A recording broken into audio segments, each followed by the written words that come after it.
एक लैटिस है,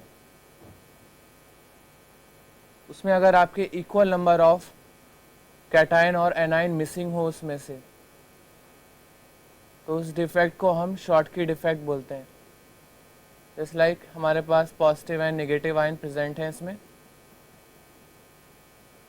तो इसमें से अगर आप एक एनाइन को मिस कराते हो तो इसमें आपको कैटायन को भी मिस कराना पड़ेगा। ठीक है, अब क्वेश्चन आता है कि ये जो आप पार्टिकल्स जा रहे हैं वो क्यों जा रहे हैं। देखिए उसका रीज़न ये है कि जब आप सब्सटेंस को जब हीट करते हो, ठीक है, जैसे कि मान लीजिए हम NaCl की बात करें, तो उसमें से जो हाई एनर्जी वाले पार्टिकल्स होते हैं मैक्सवेल डिस्ट्रीब्यूशन ग्राफ में, we know that only few have high energy, ज़्यादातर सबकी एवरेज होती है, and few have below average energy. तो जो हाई एनर्जी वाले पार्टिकल्स होते हैं वो यहाँ से गायब हो जाते हैं, इस लैटिस में से छोड़ के बाहर चले जाते हैं। तो इस डिफेक्ट को बेसिकली हम शॉर्टकी डिफेक्ट बोलते हैं। ठीक है, अब अगर हम डेंसिटी की बात करें तो density is equal to mass by volume. Volume पे तो कोई इफेक्ट नहीं आया, लैटिस अभी भी वैसे ही है, बट मास कम हो गया है। मास कम हो जाएगा तो डेंसिटी भी कम हो जाएगी। शॉर्टकी में आपका डेंसिटी डिक्रीज हो जाता है, कोवेलेंट कैरेक्टर डिक्रीज हो जाता है, but equal number of cations और एनायंस यहाँ से मिसिंग है, तो आपका जो सॉलिड रहता है वो इलेक्ट्रिकली न्यूट्रल रहता है। ठीक है, इलेक्ट्रिकली न्यूट्रल कब नहीं रहता, अगर उसमें पॉजिटिव चार्ज जनरेट हो जाता है या नेगेटिव चार्ज। फिर मैंने आपको एक पॉइंट और बताया था, इसमें हम लिटिल इलेक्ट्रिकल कंडक्टिविटी ऑब्जर्व करते हैं because of this wide electrons इस पोजीशन पे आ सकते हैं, जिसकी वजह से लिटिल इलेक्ट्रिकल कंडक्टिविटी शो करेगा, शॉर्टकी डिफेक्ट। फिर इसमें एक पॉइंट मैंने आपको ये बताया था कि हम आइडेंटिफाई कैसे करें शॉर्टकी डिफेक्ट को, कि एक सब्सटेंस में किस में आपको शॉर्टकी मिलेगा या फ्रैंकल मिलेगा। हाँ, रैंडम निकलते हैं ना, उसमें से जो हाई एनर्जी वाले होते हैं वो निकलते हैं। क्वेश्चन ये आता है हमें कैसे पता चलेगा कि एक सब्सटेंस में शॉर्टकी है या फ्रैंकल है। उसका एक टाइप था आपका कोऑर्डिनेशन नंबर। देखिए आपको एक रियल लाइफ से इसको रिलेट करिए, आपको 1 मिनट में समझ में आ जाएगा कोऑर्डिनेशन नंबर का कॉन्सेप्ट। कोऑर्डिनेशन नंबर में मैंने आपको शॉर्टकी में ये बताया था कि हाई कोऑर्डिनेशन नंबर होना ज़रूरी है शॉर्टकी के लिए। उसका रीज़न समझते हैं क्यों। तो इसके लिए आपको पहले प्रैक्टिकल मीनिंग समझना पड़ेगा शॉर्टकी का। मान लीजिए एक क्लासरूम है, ठीक है, आप लोग सारे मान लीजिए 50-60 स्टूडेंट हो। मैंने आज आपसे बोला कि आज क्लास में गेम्स खेले जाएंगे, तो आप लोगों ने आधे घंटे गेम खेलते रहे, ठीक है। उसमें से जिनकी एनर्जी कम थी, अब उन्होंने सोचा कि अब सेटल डाउन हो जाते हैं, तो वो बैठ गए अपनी पोजीशन पे। जैसे जैसे मैं टेम्परेचर लो करता जा रहा हूँ, पहले हाई टेम्परेचर था, सारे के सारे वाइब्रेट हो रहे थे। लो टेम्परेचर किया उस क्लासरूम में, आफ्टर हाफ एन आवर कुछ की एनर्जी डाउन हो गई वो सेटल हो गए, ठीक है। थोड़ी देर बाद फिर कुछ और सेटल हो गए, और कुछ अभी भी गेम खेलने में लगे हुए हैं। मैंने उनसे बोला कि ये गेम 2 घंटे और चलने वाला है, और मैं थोड़ी देर फ़ोन अटेंड करने के लिए बाहर जा रहा हूँ आधे घंटे के लिए। तो उन्होंने सोचा है सर तो यार ये हम लोग को खिलाते रहेंगे, उससे अच्छा जो थोड़ा एक्टिव थे स्टूडेंट, उन्होंने सोचा यहाँ से भाग लेते हैं, बेटर रहेगा।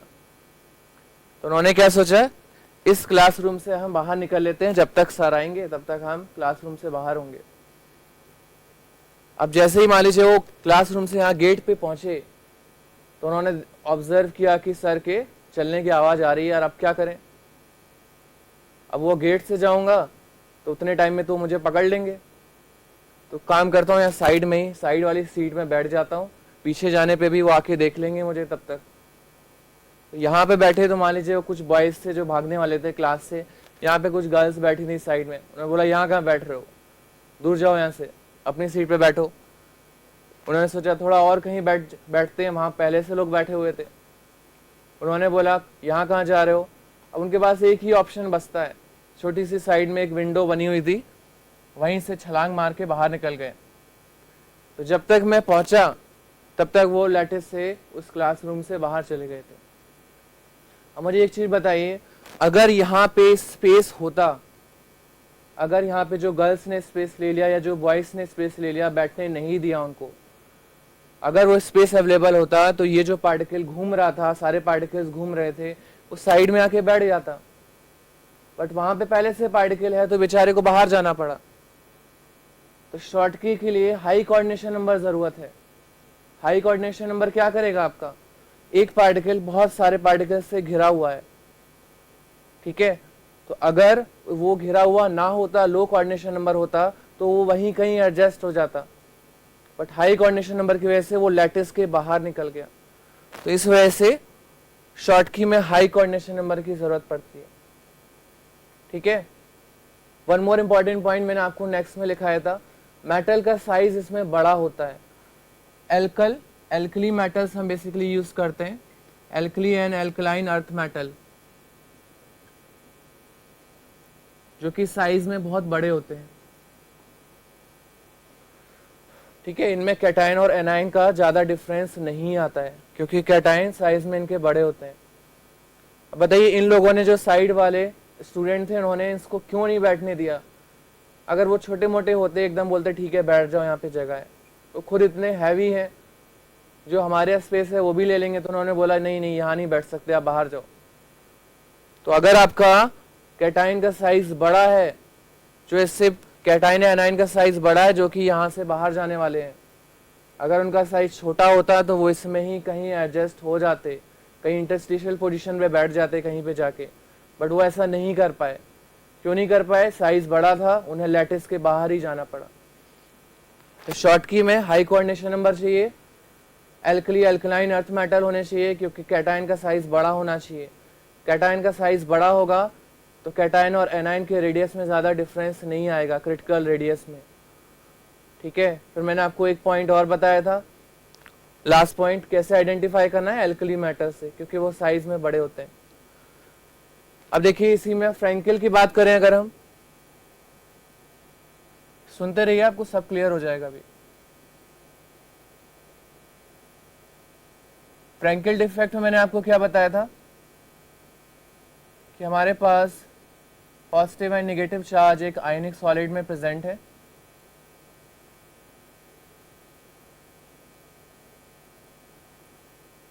ठीक है। ये छोटा सा पार्टिकल था, मान लीजिए कैटायन यहाँ पे छोटे छोटे हैं आपके एकदम,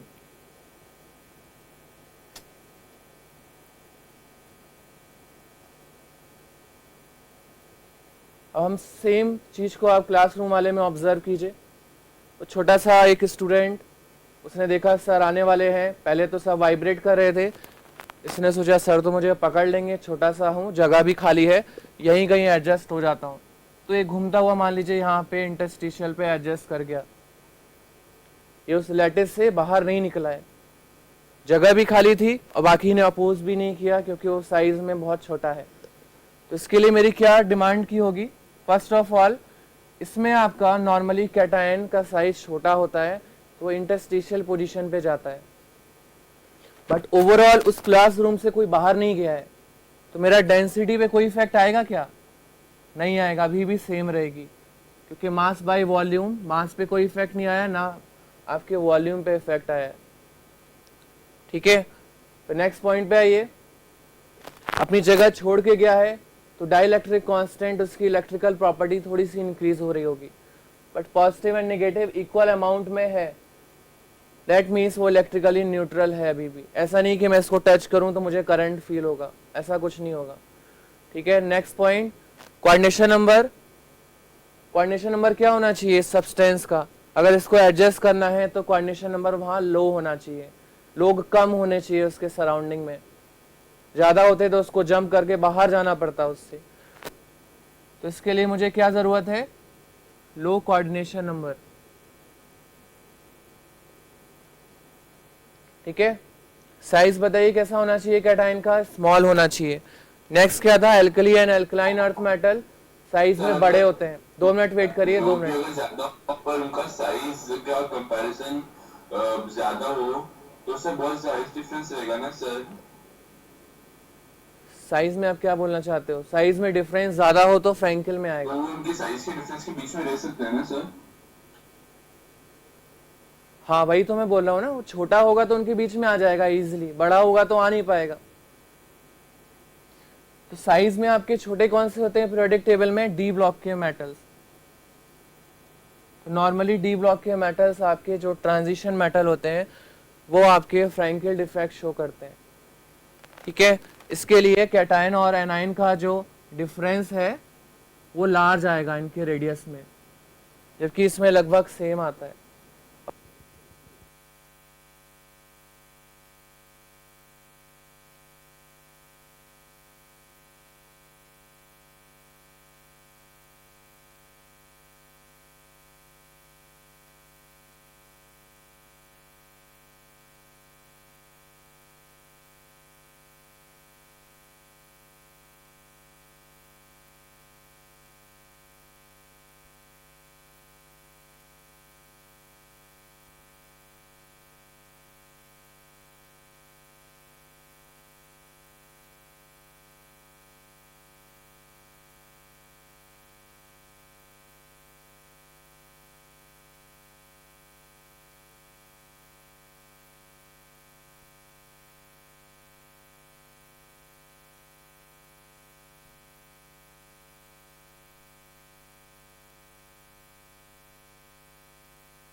हाँ पूछिए, क्या पूछ रहे थे आप?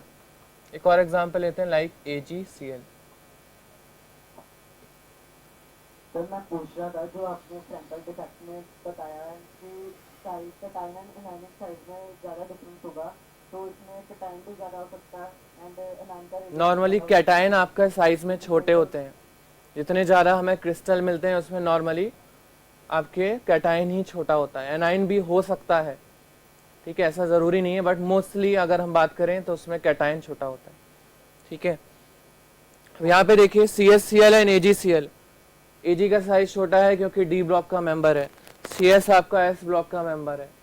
तो मैं साइज से बता सकता हूँ कि बड़ा साइज का है, इसको बैठने के लिए नहीं दिया जाएगा क्लास में, ये जंप करके बाहर चला जाएगा। ये कौन सा रहा होगा आपका?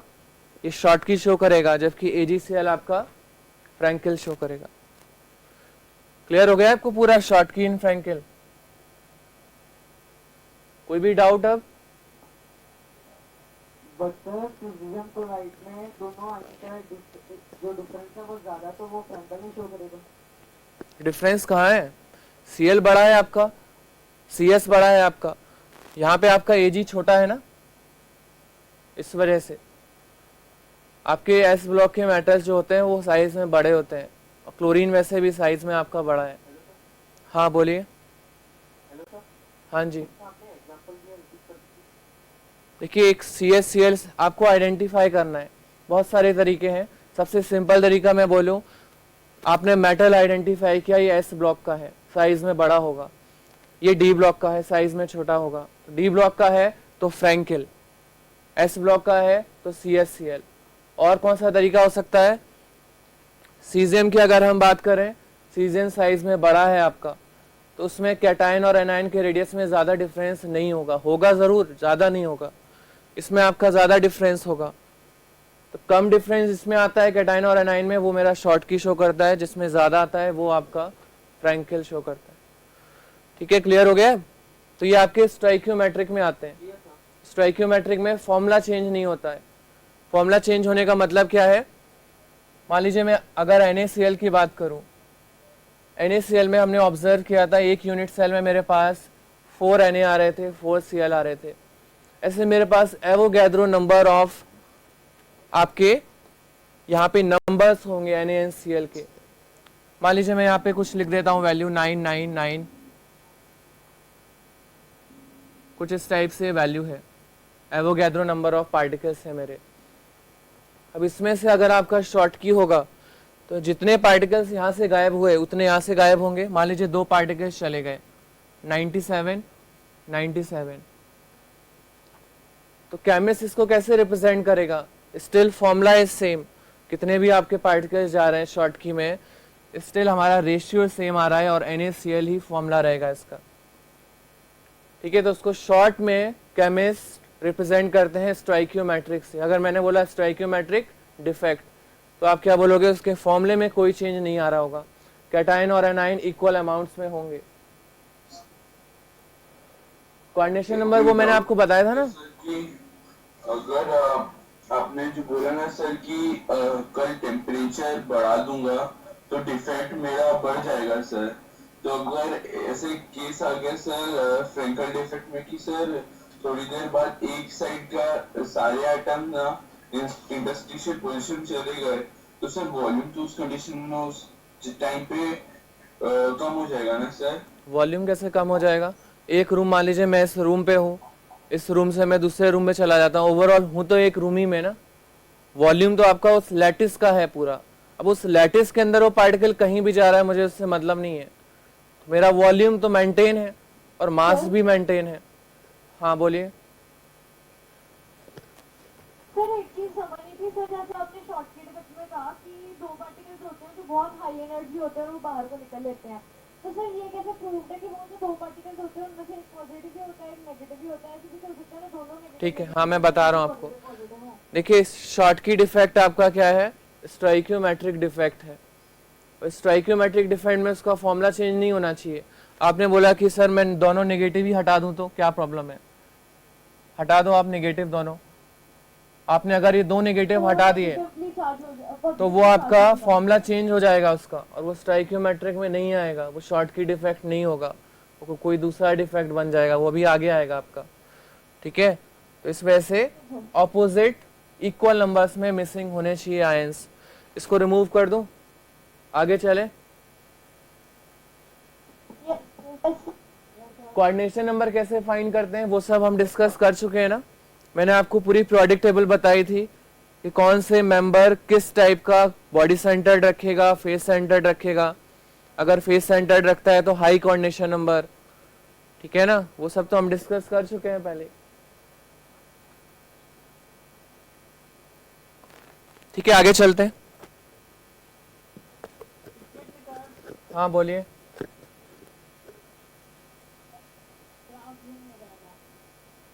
क्या बोल रहे हैं आप? मैक्सवेल डिस्ट्रीब्यूशन ग्राफ आपको क्लियर नहीं है? ठीक है,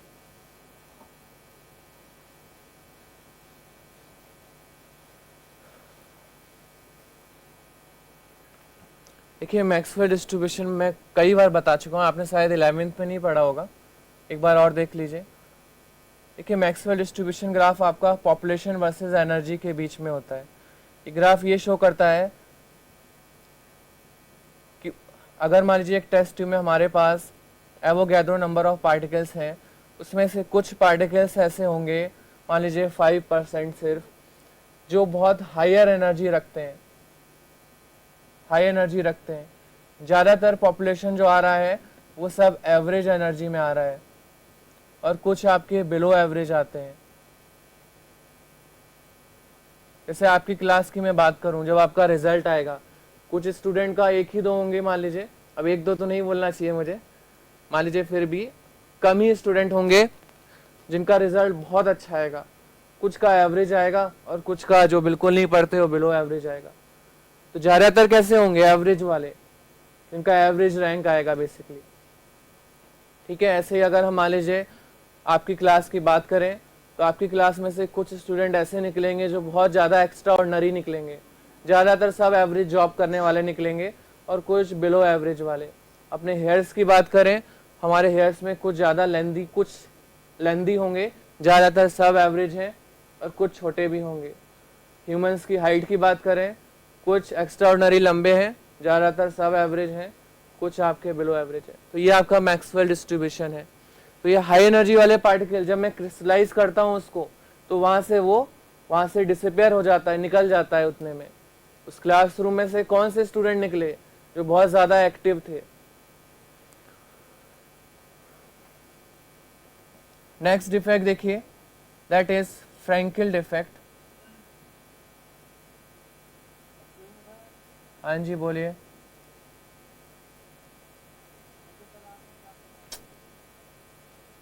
क्या बोल रहे हैं?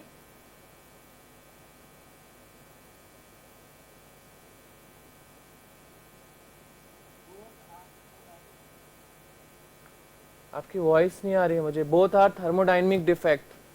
टेम्परेचर इंक्रीज करने पे इंक्रीज होगा ना आपका, स्टेबिलिटी बढ़ती है, उसका ग्राफ भी मैंने बताया था कल। एक्सक्यूज मी सर, हाँ जी बोलिए। जो आपने पहले से 2 पॉइंट्स लिखवाए थे ना, dielectric constant, ionic nature and covalent character increase और डिक्रीज होते हैं। हाँ जी। शॉर्ट एक्सप्लेन कर दीजिए फिर से।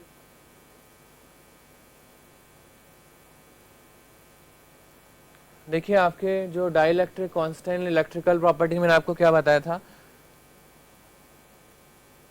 कि सॉलिड स्टेट में अगर इनके बीच में आप स्पेस ज़्यादा करोगे तो इलेक्ट्रॉन्स वहाँ पे आ सकता है। मान लीजिए मैं यहाँ से करंट फ्लो करना चाहता हूँ, मैंने एक सॉलिड लिया, उसको स्विच में लगा दिया, अब करंट यहाँ से आना चाहता है, उसने बोला मुझे जगह दो कि यहाँ पे जो इंसान इसको टच कर रहा है उसको करंट फील हो। बोलेगा मेरे पास स्पेस ही नहीं है, कहाँ आ रहे हो आप।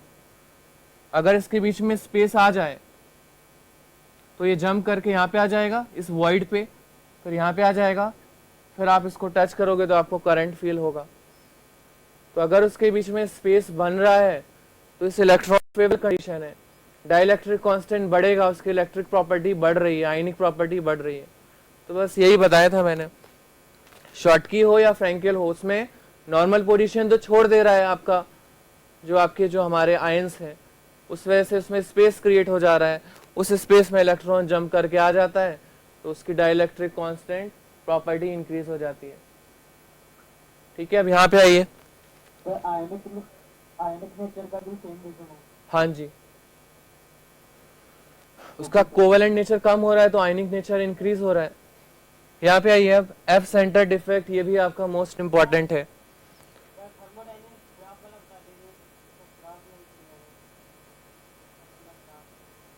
थर्मोडाइनमिक वाला ग्राफ मैंने आपको ये बताया था, लास्ट के 5 मिनट में आपको बता दूंगा। ठीक है, इतना कुछ खास नहीं है, बता दूंगा आपको लास्ट में।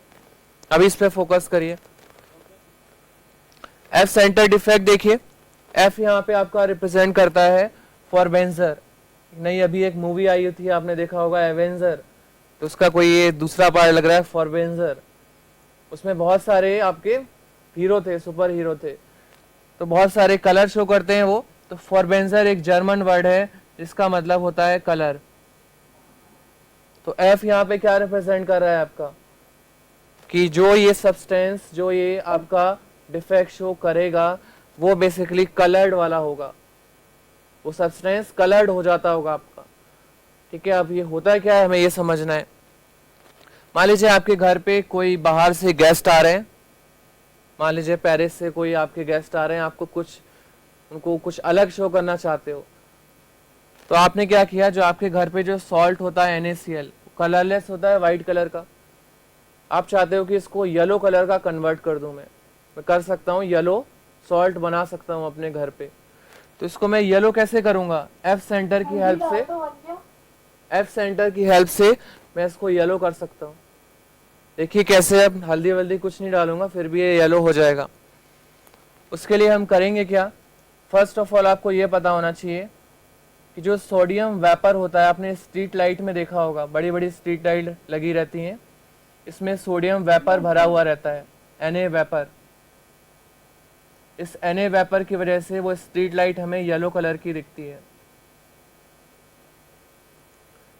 ठीक है, तो इसके लिए आपको करना क्या है, बस एक कंटेनर लीजिए आप, उसमें सोडियम वेपर होनी चाहिए और उसमें NaCl डाल दीजिए आप। तो अगर आपने सोडियम वेपर की सराउंडिंग में NaCl को रख दिया, तो आपका जो NaCl है वो आप थोड़ी देर बाद जब निकालोगे, पहले वो वाइट कलर का था, मैंने उसके अंदर रखा, मान लीजिए स्ट्रीट लाइट में आपने डाल दिया थोड़ा सॉल्ट, अगले दिन निकाला तो सॉल्ट आपको वाइट नहीं मिलेगा, येलो मिलेगा। इस डिफेक्ट को बेसिकली हम एफ सेंटर डिफेक्ट बोलते हैं। ठीक है, अब उसका रीजन देखिए, ऐसा नहीं है, कुछ क्वांटिटी में कुछ भी पॉइजनस नहीं रहता है। सोडियम, मैग्नीशियम, एल्यूमिनियम, आपके हर एक फूड में लगभग कुछ ना कुछ प्रेजेंट रहता है। नहीं, मैं बता रहा हूँ ये डिफेक्ट क्या है, ठीक है ना, उसको रिलेट कर रहा हूँ नॉर्मल लाइफ से। अब देखिए ऐसा होता क्या है, हाँ जी बोलिए।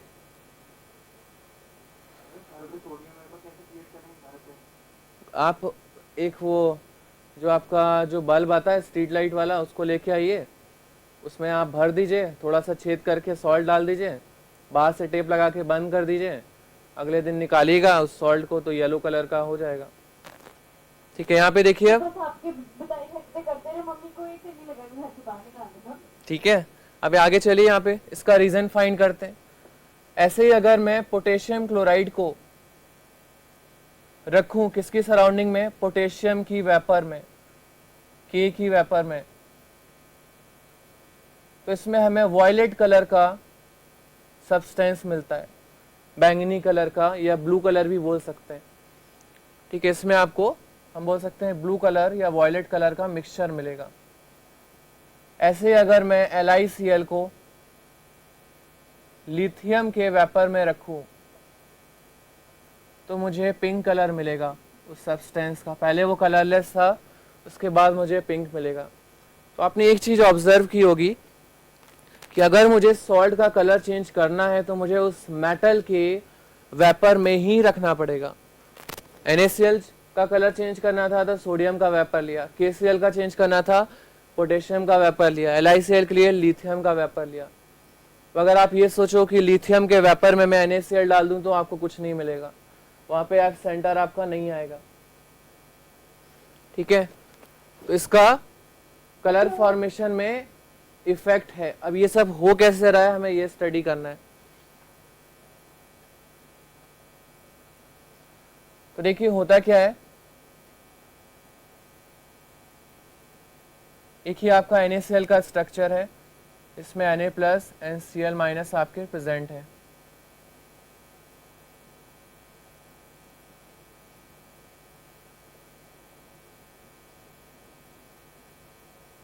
ये प्रोसेस में टाइम लगता है कि तुरंत रिएक्ट कर दिया?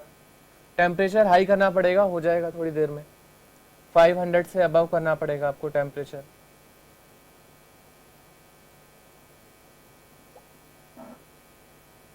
सर अगर NaCl में क्लोरीन गैस रखूं तो भी यही इफेक्ट आएगा क्या? नहीं आएगा, कलर चेंज होगा? नहीं आएगा।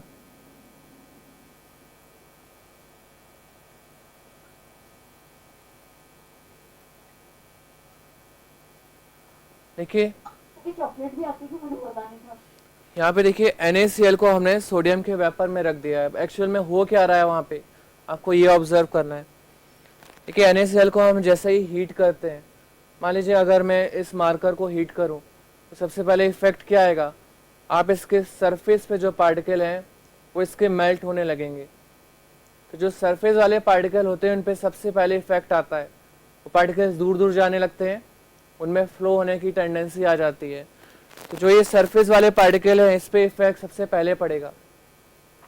ठीक है, तो जैसे ही मैंने इसको हीट किया, जो सरफेस पे आपका इलीट पार्टिकल्स था मैक्सवेल डिस्ट्रीब्यूशन में हाई एनर्जी वाला, वो तुरंत यहां से निकल गया।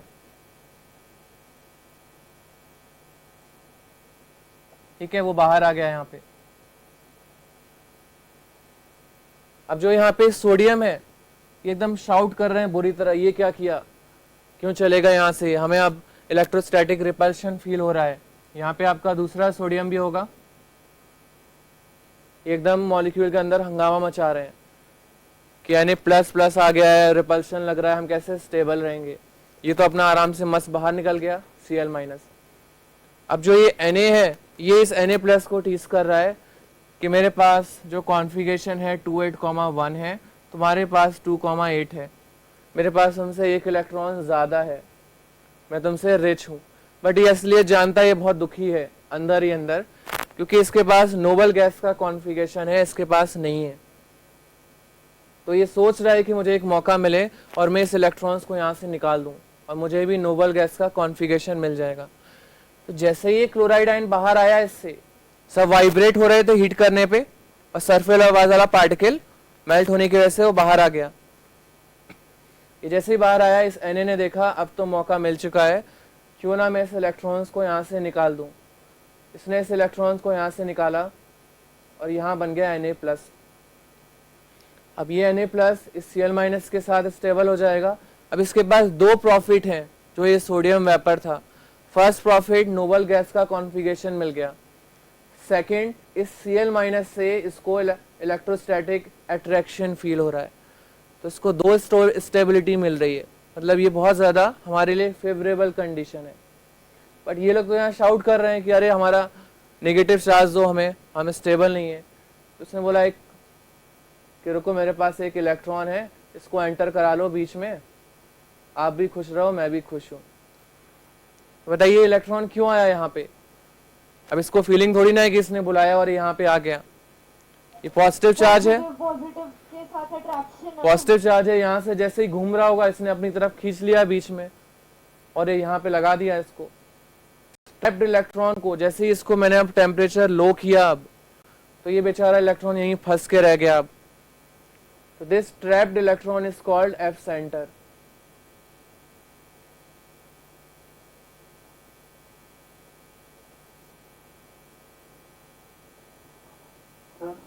हाँ जी बोलिए। जो वेपर फॉर्म में वो अटैच हो जाती है, उसके बाद क्या हुआ था, इलेक्ट्रॉन हाँ, इसने इलेक्ट्रॉन लूज किया। देखिए Na फॉर्म में था, अब Cl माइनस जैसे ही बाहर आया, इसने सोचा कि क्यों ना मैं Na प्लस फॉर्म में कन्वर्ट हो जाऊं, मुझे स्टेबिलिटी मिलेगी। दो स्टेबिलिटी मिल रही है, नोबल गैस का कॉन्फ़िगरेशन प्लस अट्रैक्शन से NaCl बना लेगा। तो उसने तुरंत इस इलेक्ट्रॉन को बोला तुम बाहर चले जाओ, निकाल दिया और ये इलेक्ट्रॉन यहाँ पे आ गया जहाँ से क्लोराइड आया था। ठीक है, अब इस इलेक्ट्रॉन की वजह से अब देखिए एक्चुअल में हो क्यों रहा है, ये कलर कैसे फॉर्मेशन हो रहा है। आपको ये पता होगा कि कलर फॉर्मेशन का रीज़न आपके इलेक्ट्रॉन्स होते हैं। अब इलेक्ट्रॉन्स की हालत कैसे होती है, आपने ऐसा कभी झूला झूला होगा या मूवी में तो देखा ही होगा। यहाँ पे आपका इलेक्ट्रॉन है, वो आराम से लेटा हुआ है। ठीक है, वो ये इलेक्ट्रॉन है जो बीच में आके फंस गया है। अब जैसे ये बहुत हल्का फुल्का होता है, जैसे ही इस पे एक फोटोन पड़ा,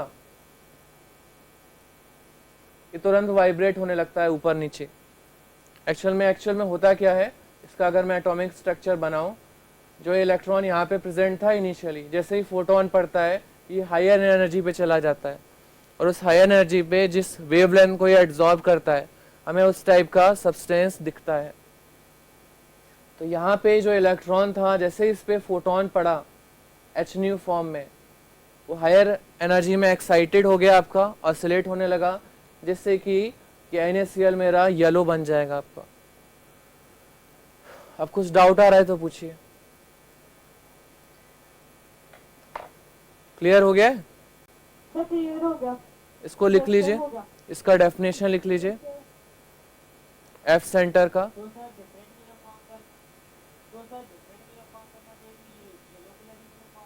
देखिए कोई भी सब्सटेंस किस फॉर्म में रहता है, जैसे मैं बोलूं कि ये ब्लैक क्यों दिख रहा है, जो इस पे फोटोन पड़ा जिस वेवलेंथ को वो एब्जॉर्ब करता है। जैसे आपने 11th में एटॉमिक स्ट्रक्चर पढ़ा होगा, E = Sc/λ। ठीक है, अब जो जिस वेवलेंथ को वो एब्जॉर्ब करेगा, उसके आपके जो सन है उससे तो सारी वेवलेंथ आ रही है। उसने देखा मैं किसके साथ कंपैटिबल हूँ, येलो को उसने एब्जॉर्ब किया, 5000 एंगस्ट्रॉम मान लीजिए इसने एब्जॉर्ब किया। अब मैं देखूंगा 5000 एंगस्ट्रॉम किस रेंज में आता है, येलो कलर में, तो मुझे येलो दिखाई देगा। ठीक है, ऐसे ही पोटेशियम क्लोराइड है, Si(LiCl) है। अब इसको याद कैसे रखें हम, कि आपका NaCl येलो कलर का होगा और आपका KCl ब्लू कलर का होगा और LiCl आपका पिंक कलर का होगा। तो इसका याद करने का एक बहुत इजी तरीका है, वो मैं आपको बता देता हूं, जिससे आपको फिर प्रॉब्लम नहीं आएगी। देखिए जो ये आपका ब्लू कलर का है, basically blue and violet mix होता है, इसको लिलेक भी बोलते हैं, लिलेक कलर। ठीक है, मान लीजिए एक छोटा सा कोई छोटी सी गर्ल है, वो 3 या 3-4 साल की है मान लीजिए, या फिर बड़ी भी गर्ल्स भी मान लीजिए। तो गर्ल्स का एक फेवरेट कलर होता है पिंक। अब वो पता नहीं उसका क्या फिनोमेना है, बट उनको पसंद है। आप लोगों को भले ही पता होगा कि क्या फिनोमेना है। ठीक है, तो उनका फेवरेट कलर है। तो मैं छोटे लोगों को अगर रिलेट करूं तो वो उनको पिंक कलर बहुत पसंद आएगा। तो LiNaK में सबसे छोटा कौन सा है, वो है आपका लिथियम। तो बोलेगा नहीं मैं तो आपका पिंक कलर चूज करूंगा, तो पिंक कलर में चला गया। अब जो उससे थोड़ा सा मैच्योर है, मान लीजिए 11-12 का स्टूडेंट है, उसको थोड़े से ब्राइट कलर पसंद आते हैं लाइक येलो ग्रीन, तो उसने कौन सा चूज किया, येलो कलर। जो थोड़ा सा बड़ा है पोटेशियम, सॉरी इससे बड़ा है सोडियम, तो वो येलो पे आ गया। अब जो सीनियर मेंबर हैं, मान लीजिए 50-60 ईयर के, उनको बहुत सिंपल कलर पसंद आते हैं लाइक एकदम वायलेट हो, एकदम लाइट स्काई ब्लू टाइप के, यस सर। तो ये किस में चला गया आपका, लिलिक में चला गया। ऐसे आप इजिली इसको याद कर सकते हो। क्लियर हो गया है आपको?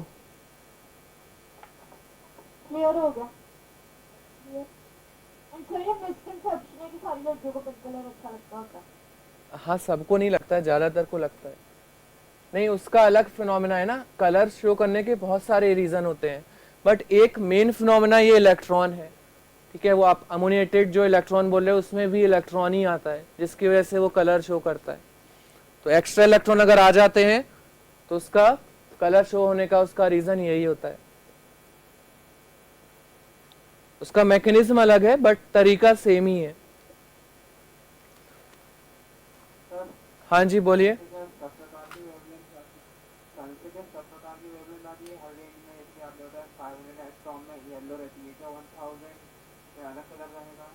हाँ जी रहेगा ना, एटॉमिक स्ट्रक्चर में आपने पढ़ा होगा ना कि हर कलर की अलग आपकी वेवलेंथ होती है, तभी तो आपके डिफरेंट डिफरेंट कलर बनते हैं। जिस एंगस्ट्रॉम जिस वेवलेंथ को उसने एब्जॉर्ब किया वो उसका कलर हो जाता है। इसका आप डेफिनेशन लिख लीजिए एफ सेंटर का। Negative ion may be missing from, negative ion, हाँ ये फर्स्ट ग्रुप में होता है आपका। Negative ion may be missing from its lattice point, creating a void,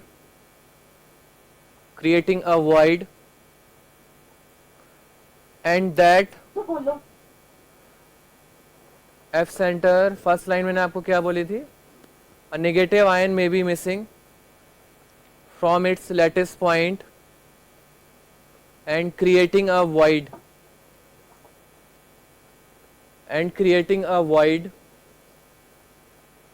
Sir, please repeat once.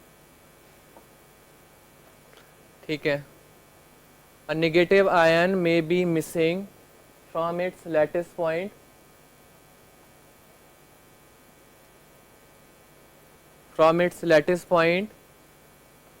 and creating a void,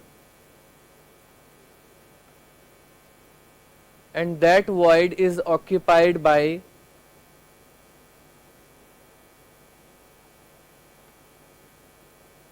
electron. That trapped electron in the lattice,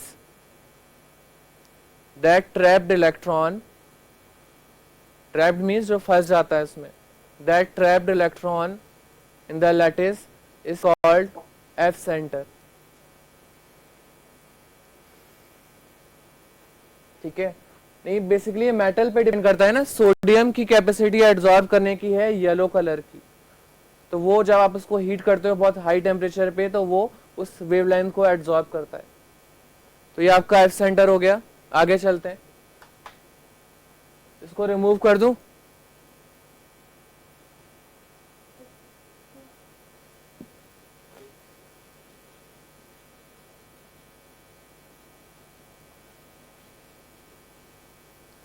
आपका बस एक topic रह गया है छोटा सा, वो है क्रिटिकल रेडियस। हाँ बोलिए।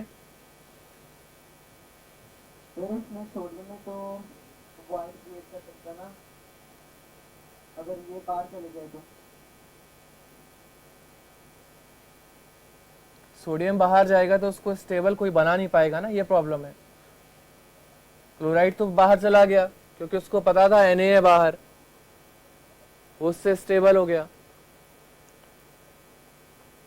क्या आप ये बोल सकते हो कि उसमें आपका क्वेश्चन सही है कि NaCl में आपके Na प्लस NCl माइनस भी तो जा सकते हैं, वो आपका शॉर्ट की भी शो कर सकता है, वो आपका फ्रैंकेल भी और आपका ये सेंटर भी शो कर सकता है। तो ये रीजन दे सकते हैं कि बाहर भी सोडियम प्लस का, अंदर भी सोडियम प्लस का है। उसका रीजन यही है ना, एग्जाम्पल उसमें लिख लीजिएगा आप। ठीक है ना, when sodium chloride is heated in presence of sodium vapour, ये आपका इसका एग्जांपल हो जाएगा। The colour of the okay sir. Sodium chloride changes into yellow,